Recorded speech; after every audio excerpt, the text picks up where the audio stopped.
Just waiting for some folks to get on.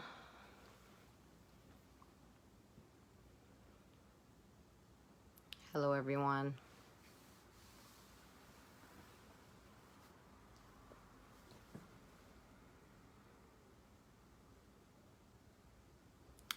Hey folks, thank you so much for joining me here today. I wanted to do this live because a lot of folks have been asking me about conversations that they're seeing and headlines that they're seeing, on social media and in just, on television around what's happening right now, or the conversation happening around annexation and Palestine.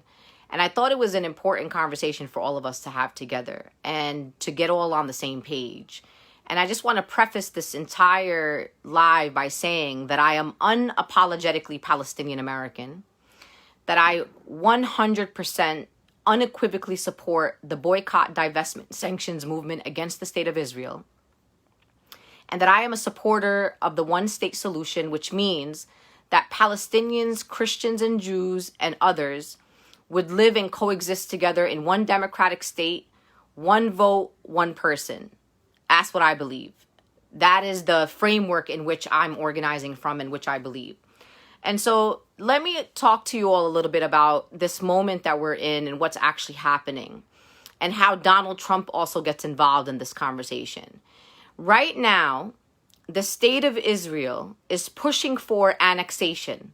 Annexation means when a country proclaims sovereignty over a territory. So it's like the United States government, which we've done before, goes and says, this land over here, that's ours now. That we now have sovereignty over this part of occupied Palestine, which is in the West Bank. Now, the reason why annexation hasn't happened in decades is because the Benjamin Netanyahu government, which is a right-wing government, has had literally unanimous opposition around the world. Unanimous opposition from the European Union, from the African Union, you name it, around the world. Both friends and foes of Israel have pretty much been in opposition to annexation. So what's happening right now is that the Benjamin Netanyahu government, which is a right-wing government, so before the United States of America had a fascist right-wing government like Trump, the Israeli government was made up of a fascist, a right-wing Benjamin Netanyahu. And so he hasn't really gotten play for annexation. He has been everywhere Benjamin Netanyahu and his supporters have turned for annexation has been blocked by opposition from across the world, including, believe it or not, from the United States of America. And so what's happening right now is Benjamin Netanyahu found a friend. And that friend is named Donald Trump. And Donald Trump supports Israel's plans to annex parts of occupied Palestine or the West Bank. So basically, the Palestinian people are working with less than 20% of the original land of Greater Palestine, and the Israeli government still wants to annex more of our land. And I want you to keep in mind that even within occupied Palestine, where Palestinians live, we still have settlements in the middle of our villages. So there are still Jewish Israeli settlers in the middle of Palestinian villages, even in the occupied territories. So now Benjamin Netanyahu found an audience to entertain him on annexation. And that audience is the right-wing government of the United States of America. So that's what annexation means. Annexation, again, means claiming or proclaiming sovereignty over territory. Just basically saying, this right here is ours now. This is outrageous. It violates international law. Sisters and brothers, as Americans, you cannot be okay with any nation, including the United States of America, to be above international law. There is no way to justify it. And I want to be clear that I'm not afraid.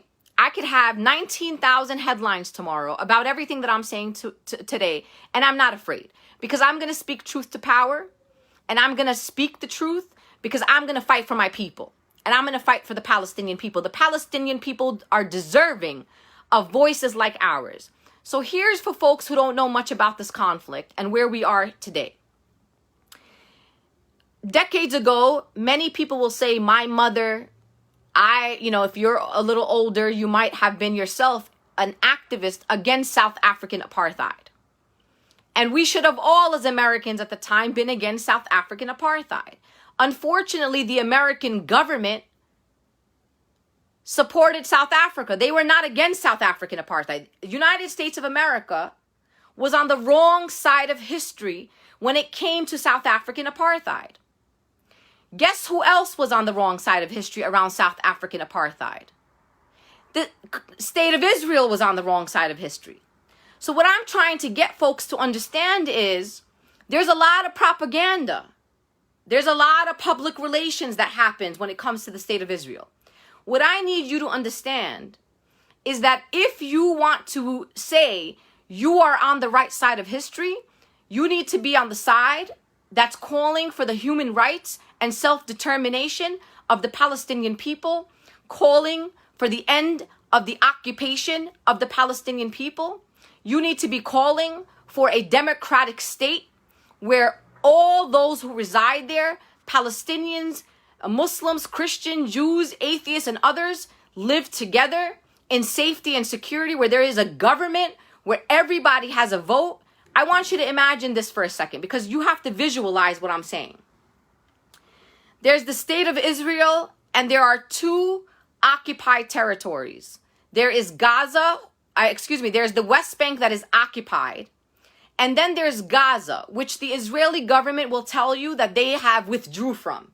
So they'll say, over a decade ago, we withdrew our troops from Gaza. We don't have troops in Gaza.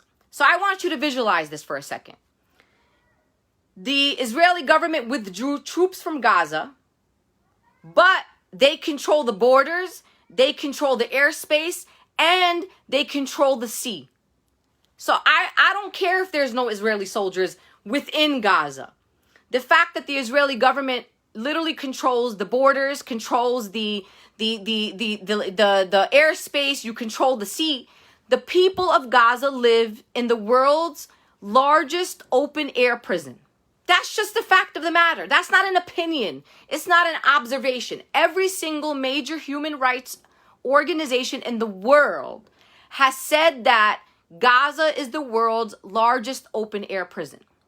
So what I'm saying to all of you is that if you want to say that you are a supporter of human rights, if you want to claim that you are either on the right side of South African apartheid, or if you were on the right side, which is to be against South African apartheid, then you need to be on the right side right now, because what's happening in Palestine, Israel, is apartheid. Now, there are people who will say that that's hyperbole, that they get so outraged, they're so triggered by the term apartheid. Apartheid means when there are sets of laws that apply differently to different people based on a set of criteria. If you go and research the nation state laws of the state of Israel, they are codified apartheid. This is not my, biased opinion as a Palestinian American. This is the fact of the matter. This is how the laws are written in the state of Israel. So what I'm saying to the American people is, you have to make a decision. Which side are you on? Are you for apartheid, or are you against apartheid? And if you are against apartheid, then you need to be louder when it comes to the human rights violations and the apartheid system that has been created by the state of Israel. And now, if that was already in place, now the Israeli government wants to engage in more annexation, which means more stealing of Palestinian land. It's not okay. There's no way to justify it, sisters and brothers. If you are a person who claims solidarity, who shows up in the movement for marginalized people, then this is another place that you need to show up, because you're talking about our families. When you come to a protest and you stand with me, then you are also standing with my mother, who's born and raised in Palestine, with my grandmother and my great-great-great-grandmother. So many leaders that we look up to. Everybody says, oh, Nelson Mandela was my hero. Nelson Mandela was a hero. Nelson Mandela said that we will never be fully free without the freedom of the Palestinian people. That was Nelson Mandela. You know who else? Archbishop Desmond Tutu, a staunch supporter of the Palestinian people. The people at SNCC, the Student Nonviolent Coordinating Committee, Kwame Ture, Stokely Carmichael. There's a history in this country of people who are on the right side of history, who are on the side of the Palestinian people. The Palestinian people deserve human rights and self-determination. Right now, we are living in a moment where a lot of people will say to me, Linda, you are so obsessed with the state of Israel. Why the state of Israel? Why are you always talking about the state of Israel? Which, by the way, I don't. Because I'm also an activist who works on issues of police reform, on criminal justice reform, on immigrant rights. I cannot just be everything to everybody. But you better believe that sometimes I will get up and I will say what needs to be said.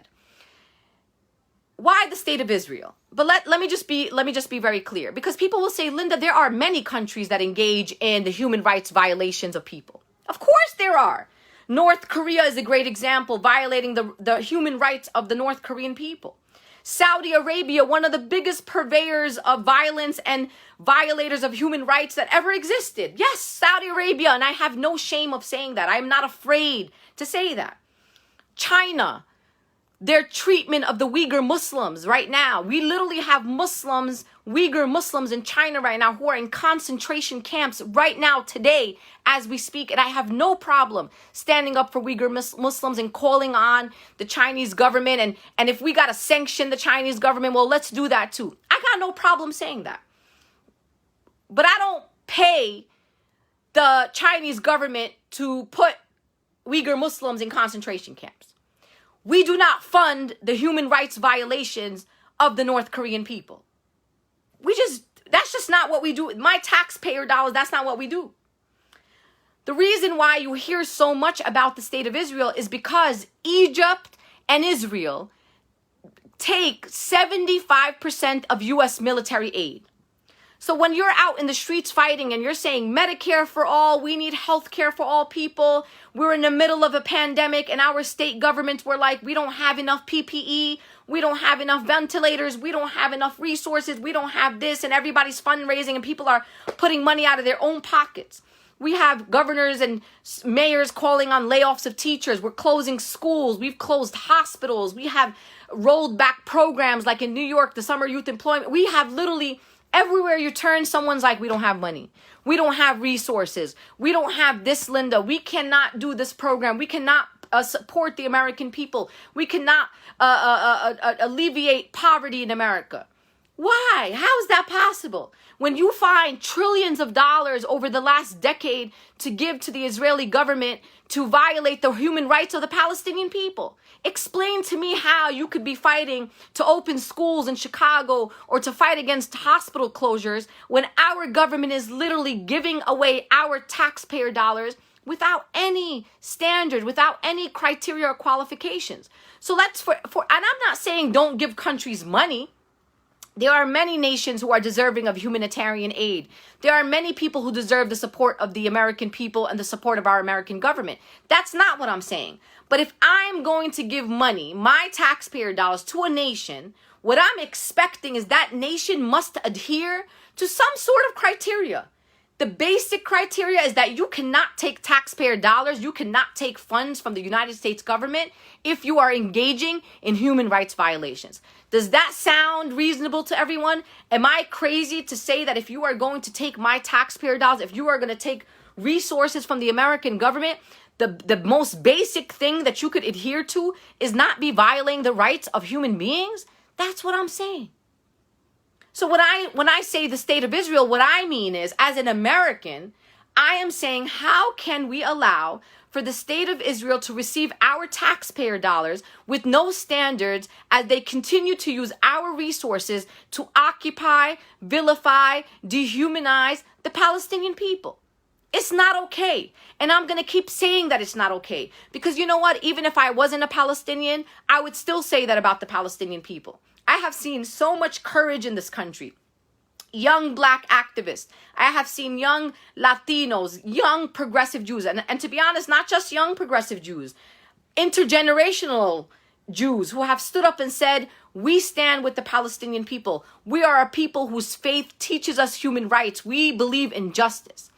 When you go to a protest, one of the things you hear often in the protests, it's a very common chant.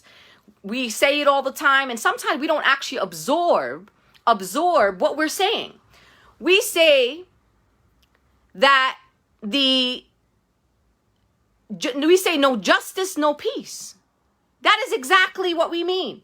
You cannot have peace without justice. You cannot expect the Palestinian people, who are literally oppressed, who literally have no freedom of travel. These are people who are literally, whose lives are under control, who have to pass checkpoints, literally to go visit family members, oftentimes not even being allowed to pass those checkpoints. I have family who lives in a village outside of Ramallah, who lives there. They are the children and great grandchildren of Palestinians, and they cannot go to Jerusalem. And for folks, Scott, who's trying to debate me in the comments, 75%, 2/3 of U.S. military aid goes to Egypt and Israel. And so don't come in here trying to act like I don't know what I'm talking about, that I'm just giving out facts like self-verified. I am telling you that the United States government, 2/3 of our aid goes to Egypt and to Israel. That's just the bottom line. If our nation is giving people humanitarian aid, you can give humanitarian aid to anybody. Every people around the world deserves to be uplifted, deserves to have access to health care, just like I wish we, the American people, had access to health care. So what I came to say to you is that in the next couple of weeks, we're going to hear a lot of conversations about annexation in Palestine. And again, I'm going to keep repeating to you that annexation means that the state of Israel will proclaim sovereignty on land that is occupied and should be for the Palestinian people. That's what annexation is. It's the stealing of more land. And we, in this moment, have to make a decision. Which side are you on? Just like people had to make a decision around South African Apartheid, which side are you on? Are you on the side of apartheid or are you not? There's no middle ground. There's no neutral space. This is not, Linda, it's not black or white. No, it is very clear. It is black and white. It is apartheid. It is the violation of human rights. It is the occupation of the Palestinian people. And on the other side of that is human rights and self-determination for the Palestinian people. One of the things I have said over and over again is, as a solidarity activist, I have a very keen understanding of this one thing. You cannot have security and safety at the expense of another people. If someone in America, in the American government, came to me, Linda, and said, Linda, we can confirm that the Palestinian and the Arab American and the Muslim communities that you come from will have safety and security in this country. We can confirm that. We can make sure that that happens. But in order for the Palestinian, Arab American, and Muslim communities in America to have full safety, security, and freedom, we would have to take that from somebody else. Somebody else, black people, Latino people, other marginalized people, we would have to take their freedom away from them, their safety and security, for you to have safety and security. You know what I would say to that, sisters and brothers? I would say keep your security, keep your safety, keep all of that.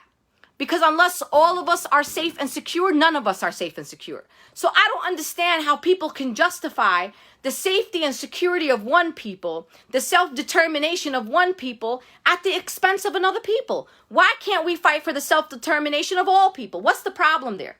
Why, when we talk about democracy, why doesn't democracy mean a land where we all have access to voting, where we all have access to participate, where the laws of the land apply to all people equally?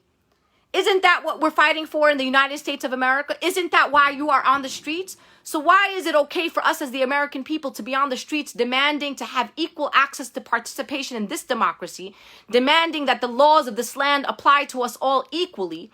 But then for some reason we look across the world and then folks can figure out how to explain away why the Palestinian people don't deserve that. It's not okay. It is not justifiable. And if there are people in our movements that figure out how to justify that, then how can you fully believe that they are truly fighting for the freedom and liberation of all people? It's not possible, sisters and brothers. It really isn't possible. And what makes me so angry is that when people like us speak up, when we say we stand with the Palestinian people, and by the way, for me, let's be clear, I'm not standing with the Palestinian people. I am a Palestinian. So I'm not being pro-Palestinian. I am being pro myself. I'm pro my people. I'm pro my children. I'm pro my grandparents and my great-grandparents. And what really also bothers me is that when the Palestinians step up to tell their story, to talk about the impact of the creation of the state of Israel on the Palestinian narrative, all of a sudden we're anti-Semitic. Or, oh my God, we are such hateful people. How dare we question? I mean, folks, come on. Come on. I am not going to silence myself. I am not going to silence my parents. I'm not going to silence my ancestors who fought for my right to be here today. My ancestors had sacrificed and suffered enough until today live under the longest military occupation in modern history. And I will not be silenced. And so what I'm hoping that the movements, when you look at the front line of the movements, I want you to see who's at the front line of the movements here. It is brave, young Palestinians who are on the front lines of our movements. We are standing up, not just for ourselves, but for the most marginalized people. When I come to the movement spaces, and many of you have been in my movement spaces before, I have led movement spaces, I have invited you to my movement spaces. I never walked into a space and said, hey, everyone, raise your hand if you believe in the self-determination of the Palestinian people.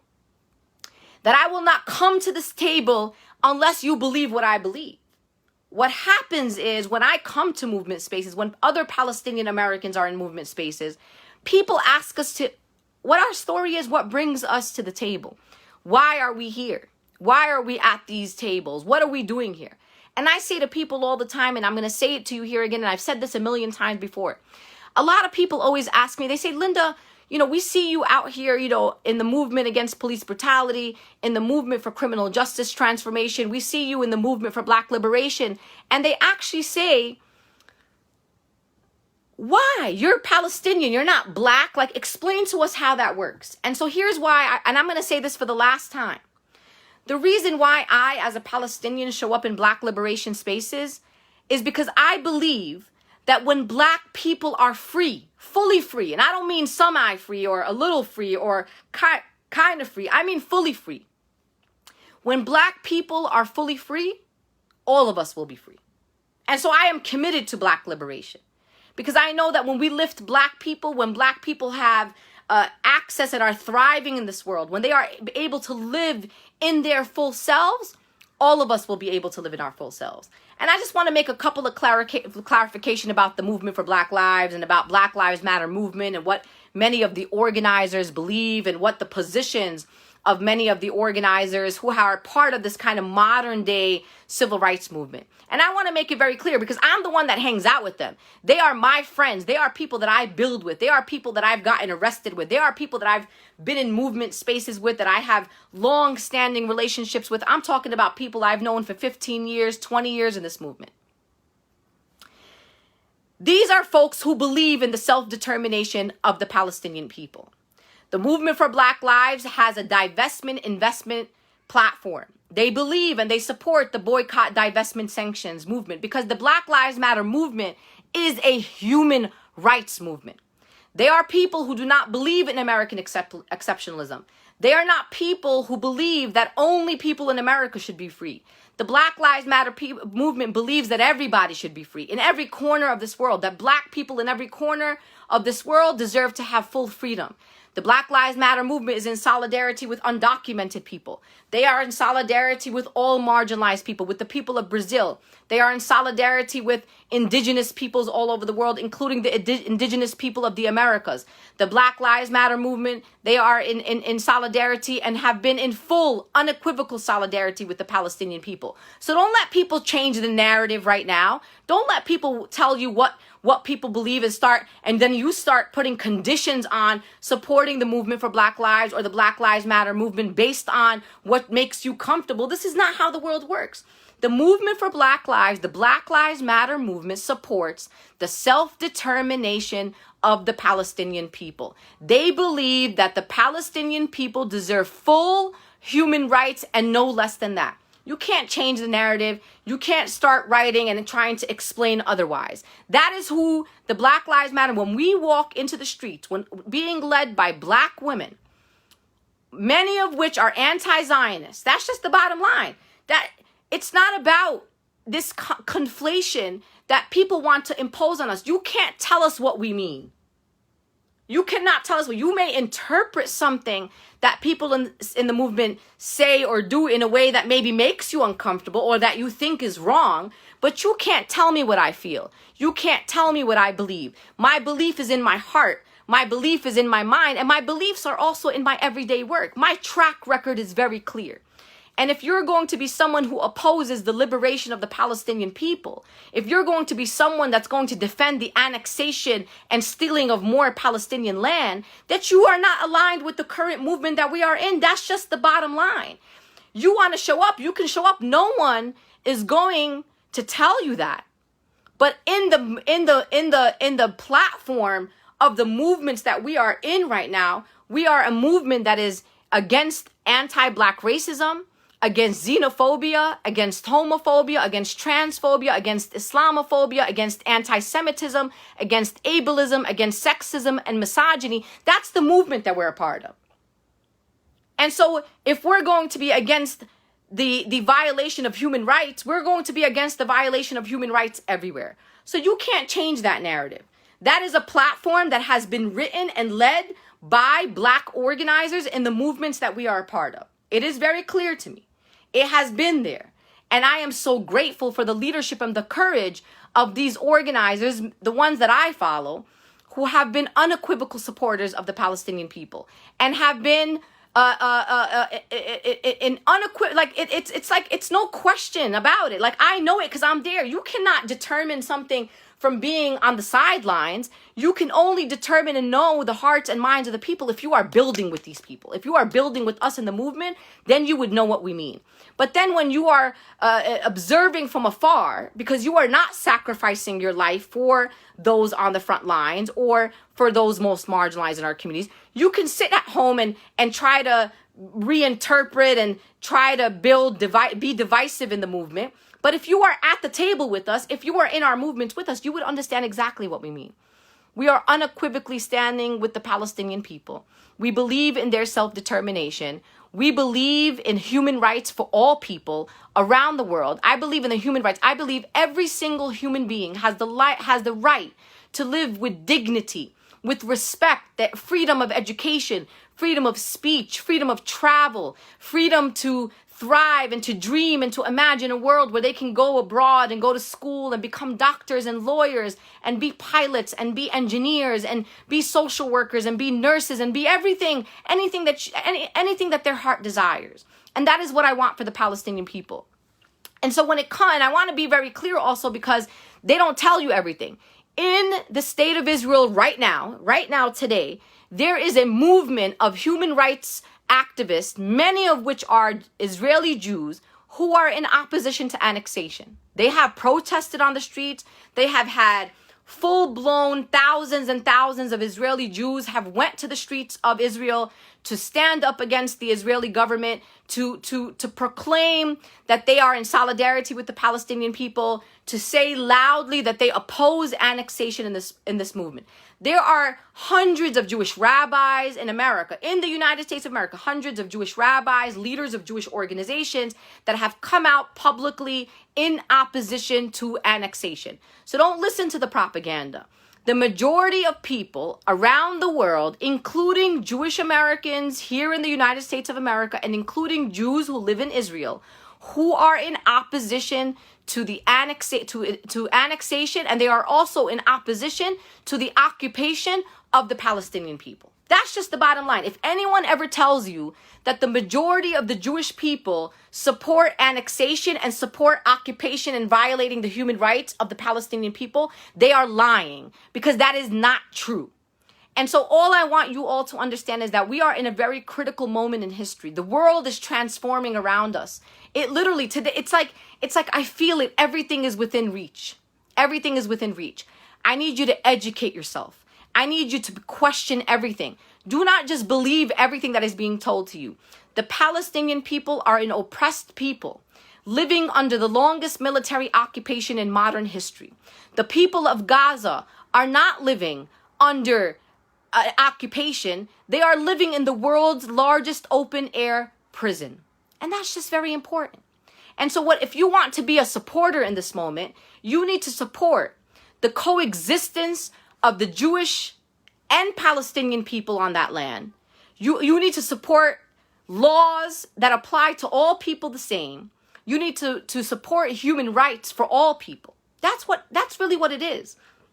And so if you're going to say human rights for everybody but the Palestinians, this is not going to work, because that means you're not a human rights activist. Human rights are for all human beings. And so I hope over the next course of the couple of weeks, you will hear more from this fascist administration, which is the Trump administration, who are one of the only governments, and of course, unfortunately, we are a powerful government, who's supporting and entertaining Benjamin Netanyahu, who's another fascist and another right-wing leader, in annexation and basically encouraging the stealing of more land. And Donald Trump, as you know, during his tenure as the president of the United States of America, moved the American embassy from Tel Aviv, which was inside the Green Line, inside of what they call Israel proper, and moved it to Jerusalem, which many of you know is a contested land. It's provocation, people, right? That does not show that the American government has any interest in peace in that part of the world. And like I said, and like we say here in the United States of America, and applies everywhere around the world where people are fighting for justice, you cannot have peace without justice. No justice, no peace, no justice, no peace. And that means in Palestine too. And just to give you a little bit of a visualization, because it's important to understand for folks that don't understand how Palestine works, and I'm going to say this again. There's occupied West Bank, so there's a strip of land on the west bank of the Jordan River that is occupied. That's what they call occupied territories. It's under military occupation. And the Palestinian people, about 2.7 million or so Palestinians, live there.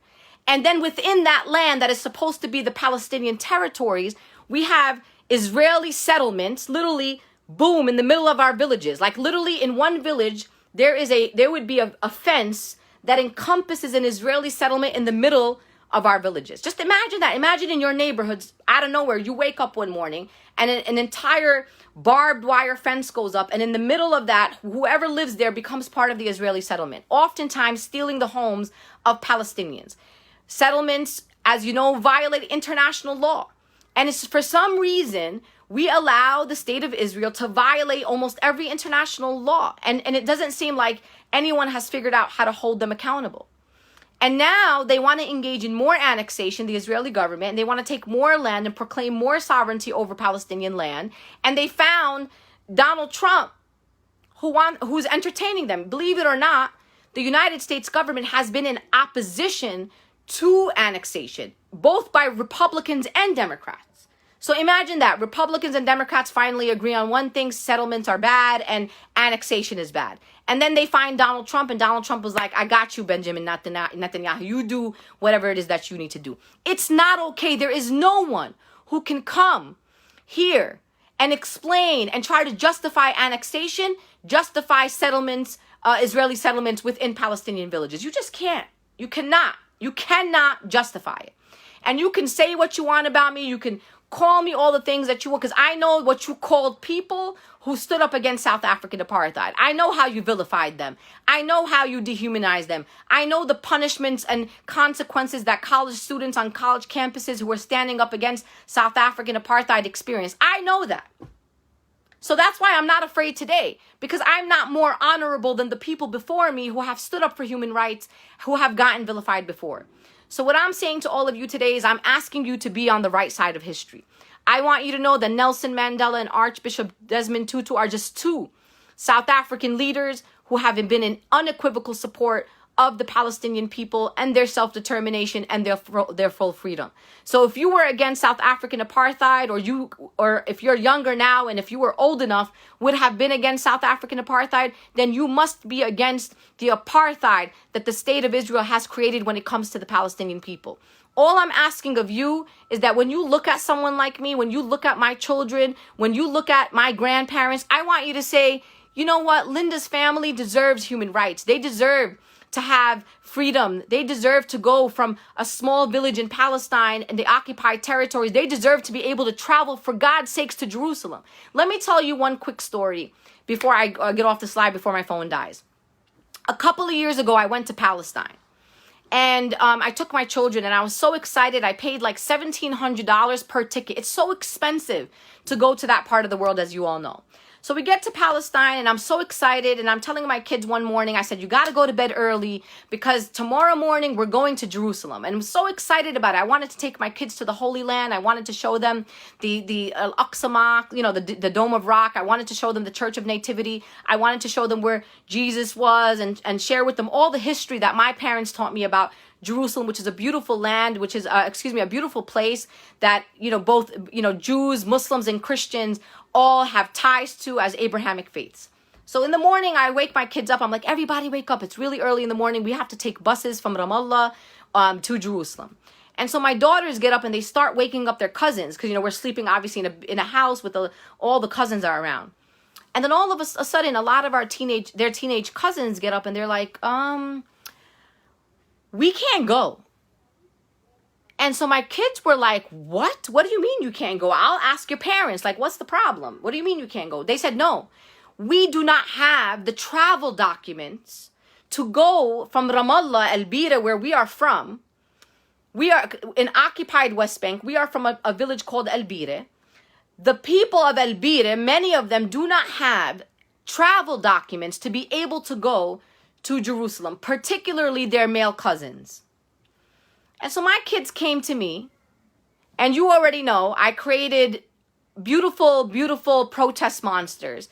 And my kids were like, we're not going to Jerusalem. And I was like, what do you mean you're not going? I brought you all the way from New York so you could go to the Holy Land. And my kids said to me this.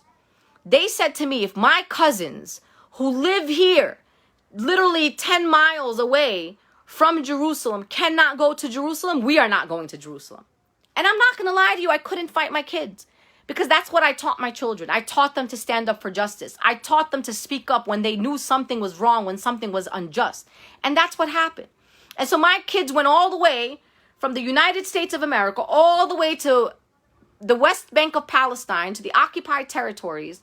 And they protested me because they said it is unjust and unfair that we as Americans can come all the way hundreds and hundreds of miles on airplanes to come to Jerusalem, but their cousins could not go who live there. That's the kind of injustice that I'm talking about. That the people whose ancestors, whose great grandparents were born and raised there and lived there, cannot go to Jerusalem, but we can travel from the United Kingdom. You can come from China. You can come from freaking Czechoslovakia, you can come from France, you could come from Mexico, and you can go to Jerusalem, but the people who live in occupied Palestine cannot go to Jerusalem. This is the kind of injustice that I'm talking about. And for a lot of my friends who have been to Palestine, you have seen all of the human rights violations firsthand. It is clear to you. You go to Hebron, you go to Bethlehem, where the wall that was built literally crosses the middle of people's backyards, where sometimes the houses are now separated. Your brother might be on the other side of the wall. Anyway, I'm just here to say to you that I'm not going to stop talking about what's happening in Palestine. The Palestinian people deserve our voices. The Palestinian people have shown solidarity with marginalized people all over the world. They have continued to stand up. They are a courageous, resilient, steadfast people. I am proud every single day to have the blood of the Palestinian people run through my veins. And I will honor that blood every day by saying free Palestine, by standing up and making sure that I am engaging in every nonviolent tactic at my disposal to hold the state of Israel accountable for the human rights violations against the Palestinian people. I'm never going to stop. And I'm going to keep educating people. I'm going to keep putting out information, which is what they don't want. They don't want you to be educated. They don't want you to know about the human rights violations. They don't want you to know about the over 70 years of dehumanization and vilification of the Palestinian people. And I'm never going to stop talking about it. They can write headlines. They can vilify me. They can do whatever it is that they want to do. But I know that I am on the right side of history. And I always am on the right side of history. My track record, sisters and brothers, is very, very clear. And so what I'm hoping that you all do is you learn about Palestine, that you start seeing Palestine as the global justice cause of our time, that we understand that we are here to fight for the liberation of Black people in every corner of this country and every corner of this world, and that we want the full liberation of Black people. But yes, we too want the full liberation of the Palestinian people. This is not a pick this and that or this or this. It's not about this or this. We are intelligent people with minds and with big hearts where we can fight for the human rights of all people. If you are saying human rights for all, but the Palestinian issue is complicated, but the Palestinian issue is not black and white, and you start figuring out how to explain away and justify annexation or try to justify the occupation of the Palestinian people, or start telling me, well, the reason why the Palestinian people are in the situation that they're in is because Hamas, and try to, every day there's a new excuse. And let me just address that for a second. Lots of time people will say what's happening in Gaza is the fault of Hamas, which, by the way, is the government that was elected by the people in Gaza back in 2006. But let me make that even more clear to you. In 2006, the 50% of the population of Gaza was under the age of 14. So I want you to just picture that. Here's a swath of land. There was an election, and 50% of the population of Gaza was under the age of 14. Guess what? They didn't vote. And so when you try to justify the dehumanization, the deprivation of a people, when you try to justify an open air prison by blaming it on whatever government exists there, whether I agree with them or not, right? It's not about that. I just want you to understand the logic that you're putting forth is similarly to saying when other nations would let's just say right now, the world stood up and said, we see what the United States is doing to Black people in America, to children at the borders, to undocumented people, to LGBTQIA people, to the Muslims, to the refugees.